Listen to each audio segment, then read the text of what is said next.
All right. So, looking at wood carving, we've got the wood carving book that I suggest you read. Some good photos and explanations there. It's going to go over how to safely carve and not hurt yourself. It's going to really go into how to sharpen your tools, which you'll have to do constantly. Because the metal, yes, it's strong and it's made to flex a little bit so it won't chip, but it still wears away. So you have to always sharpen.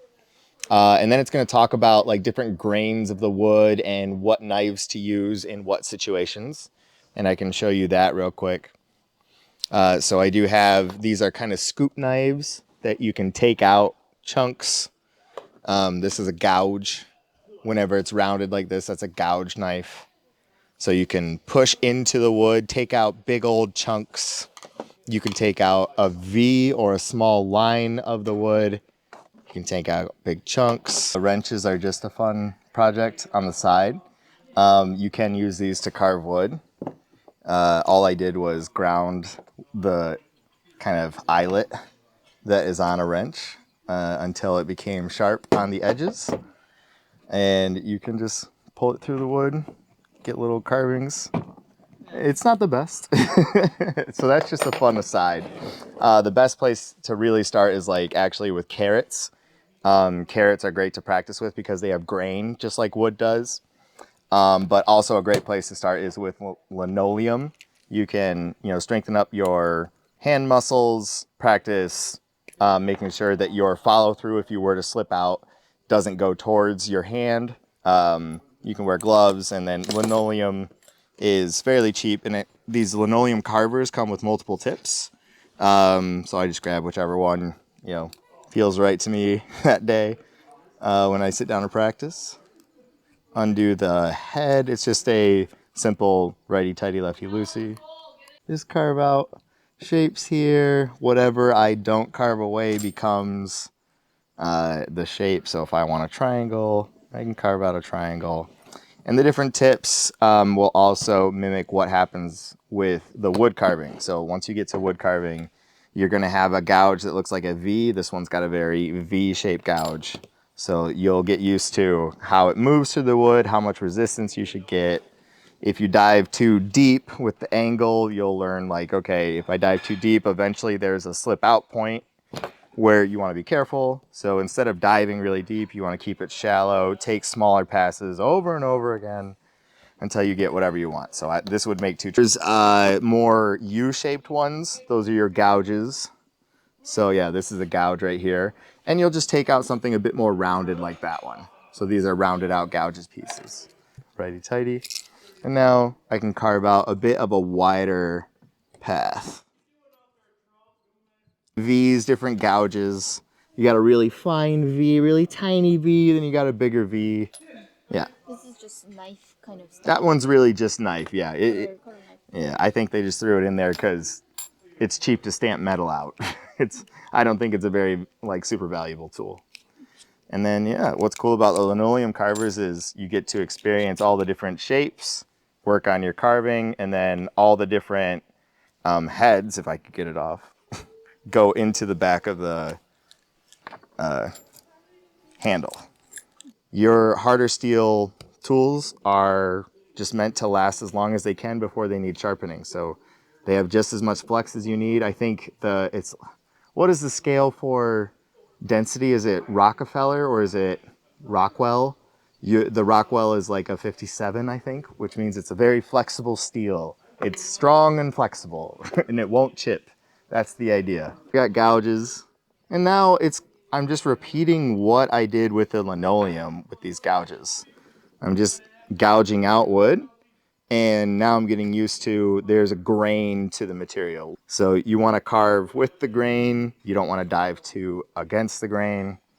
Grain is a big part of wood carving. The more that you start to read the grain, the better. So I know that this piece of wood, the grain goes this way. So I know carving in this direction is easy, in this direction really, really difficult. I was only pushing for the examples, but you can also pull. So I can get it into the palm of my hand, rest it on the meat there, and then I can do some pulling moves. So as long as I don't turn and push into myself, I'm fine. So if I just pull towards myself, I don't hit. So I can do this motion. So I can pull this a little bit, take a gouge out. And that's good because then you can change grips. There's a little gouge out. Yeah. What is Pulling and pushing. This, I flex these muscles this way, and I get to give my palm a break. This one, I press against my palm, and now I'm using kind of the forearm to push and the tricep to push. So I'm using different muscle groups. So once I get tired this way, I might switch grips and go this way for a while. Yeah.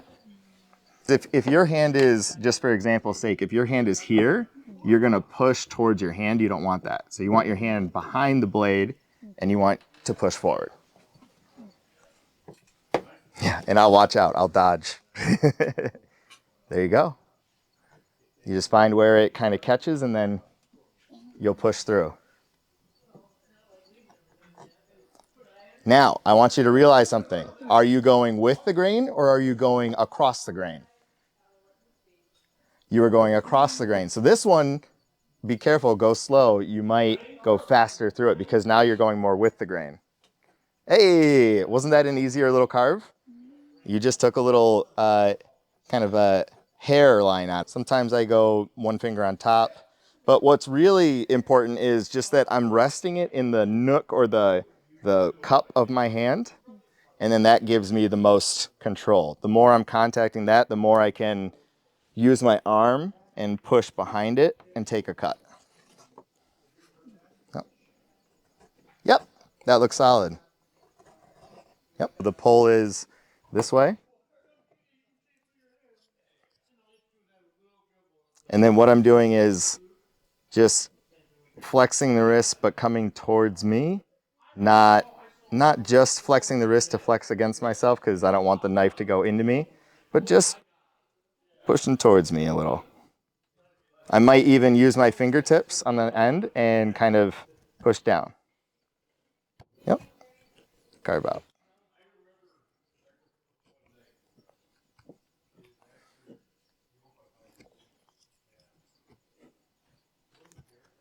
Nice. Yep. Now careful. Yeah. There was a moment there where this was happening, and it's good because you are turning, so you wouldn't have gone towards his hand, but there was a moment where you were pressing against the blade of the knife. So just make sure the blade's always looking away from the nearest body part. And then there's this blade. This is a chip carving blade. So chip carving is where you go across the surface like here, and you push into it. You can see my practices here. You push into it from 3 different sides, and then a chip pops out. So this is called chip carving, and you can make things like this, patterns. You can kind of go in at an angle,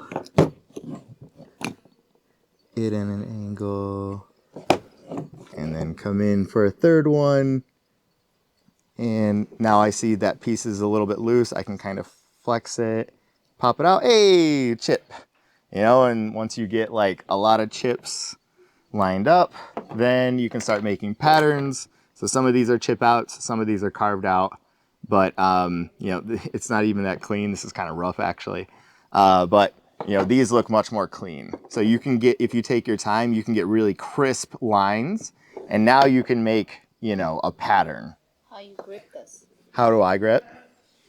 So here, and I sometimes put the finger behind the blade, sometimes just above the neck.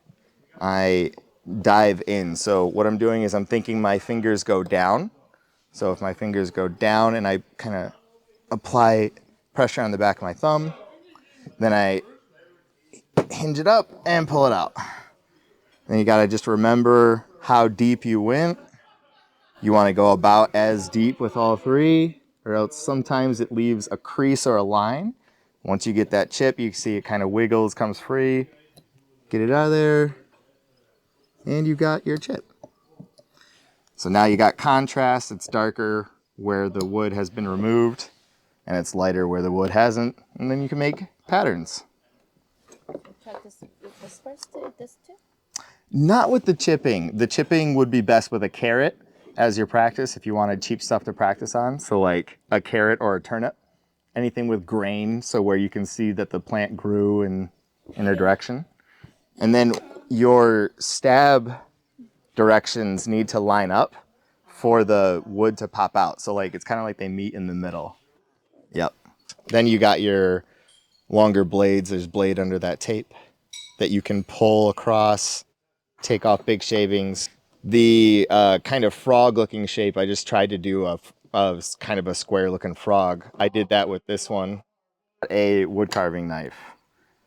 This beauty needs a sharpening, so it'll be good to practice sharpening as well. But I take the tape off, just the easiest way for me to store it. And then this one is for kind of larger removal of wood. So you can see there's a little bit carved out of this piece. Let's make the same thing. So I'm going to make a bit of a shallow right here to continue that pattern. So I'm going to dive in and then I can dive out. But look, I'm starting to tear past where the knife went in. That's a little bit of tear out. But because it's higher than where I'm eventually going to carve out anyways, I don't care if there's a little bit of tear out. So tear it out. And then just as long as my final design goes deeper than that, that's okay. So I'm carving out what I just kind of messed up on.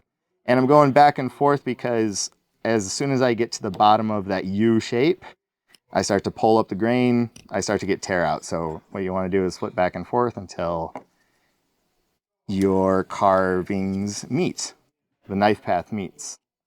And then it should eventually get flat for you. So even if I do chip out, the blade never hit the hand because I'm trying to get this fingertip to this thumb.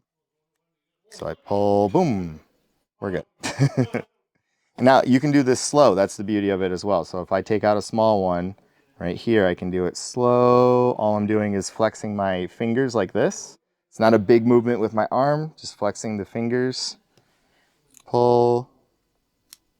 I'm getting some chips, so I know I'm popping against the grain. I'm getting tear out, so I should go the other direction and meet my plunges again. And nice. Now I've got a little recess in there. So that's the pull method. I like the pull a lot because there's a lot of control just doing this and you'll get a stronger grip strength. Yeah. But there are pushes as well. So if I wanted to hog off a lot of material, let's say, I don't care for my old frog anymore. I'm going to take off his eyeball here. So if I want to hog off a lot of material, I can kind of scissor or I can pull like this because I'm pushing this way and I'm going to pull with my bottom hand and we can get some movement. Look, the chips are flying off and I'm not at risk because even if I were to slip through and not have as much resistance as I think, I'm going into nothing. Yeah, so if you want to hog off a lot, if you want to go a little slower, you can brace your thumb behind the blade and then scissor from there. Similar, I can get big chunks, nice and controlled. Again, I can't stab myself because even if I slide through, I hit nothing. That's the beauty. Like this. Try to get your thumb down here. So if I'm holding that piece of wood, I'm going to hold my thumb down here so that there's no way that I can possibly get my knife here if I copied you with the chip blade. I can't get my knife through this piece of wood at my thumb. So now it's just my fingertips or my fingers doing the work. Yep. That's the safe way to do it. Perfect.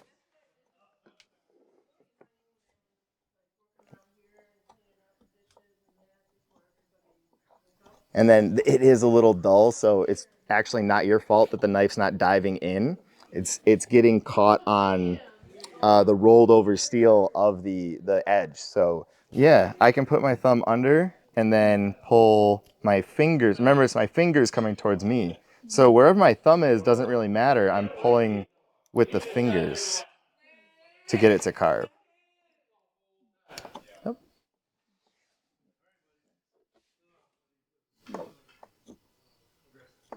I might put my thumb even under. Yep. There you go. Oh, yes. Yep. And then again, if we switch blades right now, you would get much deeper cuts. It's because that blade is not sharp. The sharper the blade, the better, because you'll get less resistance. Yep.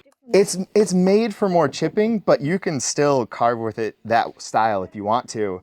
Yeah. Look, you're getting nice deep carvings. Way better. Look at the roll. Yes, perfect, perfect.